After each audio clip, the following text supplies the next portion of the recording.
Everyone, welcome to rise up study. अब हम class 6 NCERT chapter basic geometrical ideas की exercise 4.3 का question number 1 करते हैं। Name the angles in the given figure. आपको एक फिगर गिवन है, इसमें आपको जो एंगल्स हैं उनको नेम देना है। ये दो रह गई हैं, इसमें जो बीच ये एंगल फॉर्म हो रहा है, ये एंगल फॉर्म हो रहा है, ये एंगल AOB। कोई भी फिगर हो उसके वर्टेक्स पे हमेशा एक एंगल फॉर्म होगा। जो ये वर्टेक्स से कोना है, यहाँ पे एंगल फॉर्म होगा। ये एंगल फॉर्म हो रहा है, इसे एंगल AOB बोला जाता है। अब ऐसे इसमें देखिए, इस फिगर में इसमें कितने कितने वर्टेक्स हैं, ये ABCD। जो कोने हैं ये ही एंगल फॉर्म हो रहे हैं कि ये वाला, इसको एंगल A बोलेंगे, इसको एंगल B, इसको एंगल C, इसको एंगल D। अब इसको नेम कैसे करेंगे?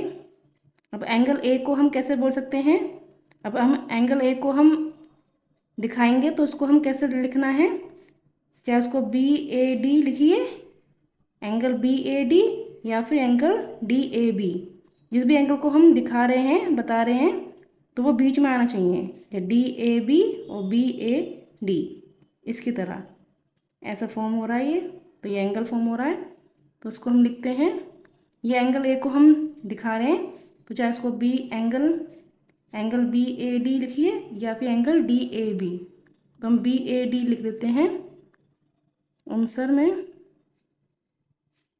एंगल BAD, ये एक एंगल हो गया। इसमें 4 एंगल्स बनेंगे। एक ये रहा एंगल, दूसरा ये रहा, तीसरा ये रहा, और ये रहा, चौथा ये रहा। तो पहला लिख दिया है। अब B का देखते हैं। ये भी एंगल B जो है, इसको हम कैसे लिखेंगे? या इसको एंगल ABC लिखिए या एंगल CBA। तो हम ABC लिख देते हैं, एंगल ABC। जिस भी एंगल की बात करेंगे वो बीच में आना चाहिए, एंगल ABC। अब C की बात करेंगे, एंगल C की, तो ये इसके बीच में आएगा B, या एंगल BCD लिखिए या एंगल DCB। तो हम BCD लिख देते हैं, एंगल BCD। और जो 4th एंगल है वो कैसे होगा? एंगल A लिख दिया, एंगल B, एंगल C, अब एंगल D है रह गया। अब एंगल D को कैसे लिखेंगे? या उसको एंगल CDA लिखिए या angle ADC।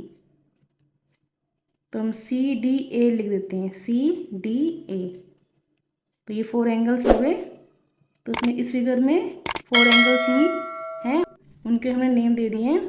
Question number 1 complete हो गया।